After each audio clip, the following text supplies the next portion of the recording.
قرض ایک بہت بڑی مصیبت ہے۔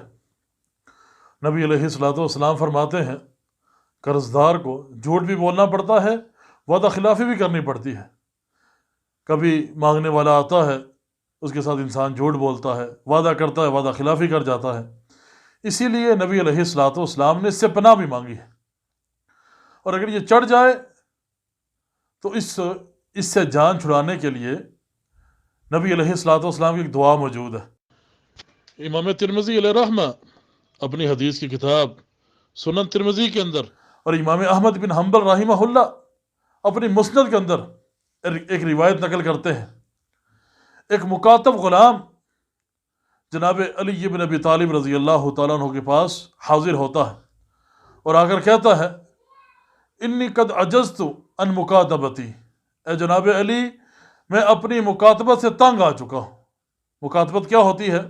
وہ غلام جو اپنے مالک کے ساتھ یہ طے کر چکا ہوتا ہے میں اتنے پیسے ادا کر دوں گا، اس کے بعد میں آزاد ہوں، اسے مکاتبت کہا جاتا ہے۔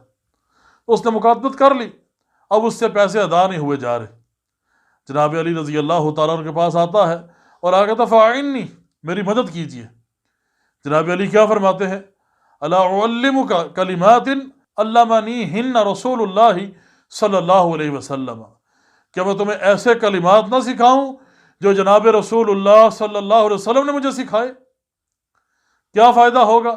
لو کان علیک مثل جبل السیر دینا اداہ اللہ علیک، اگر تیرے اوپر سیر پہاڑ کے برابر قرض ہوا اللہ سبحانہ و تعالیٰ وہ بھی ادا کر دیں گے۔ اب سیر پہاڑ کتنا بڑا ہے؟ سیر پہاڑ پورے عرب کے جزیرے میں دوسرے نمبر پہ آتا ہے۔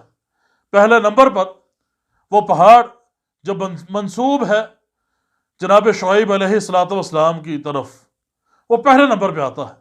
یہ دوسرے نمبر پہ آتا ہے سیر پہاڑ، اور اس کی بلندی کتنی ہے؟ اس کی بلندی سطح سمندر سے 3070 میٹر یہ بلند ہے۔ اتنا بڑا پہاڑ، جناب علی فرماتے ہیں اگر اتنا بھی قرض ہوا تو نبی علیہ الصلوۃ والسلام کی بتائی ہوئی دعا سے جب آپ پڑھیں گے وہ ادا ہو جائے گا۔ وہ دعا کیا ہے؟ اللہم اکفنی بحلالک عن حرامک واغننی بفضلک عمن سواک۔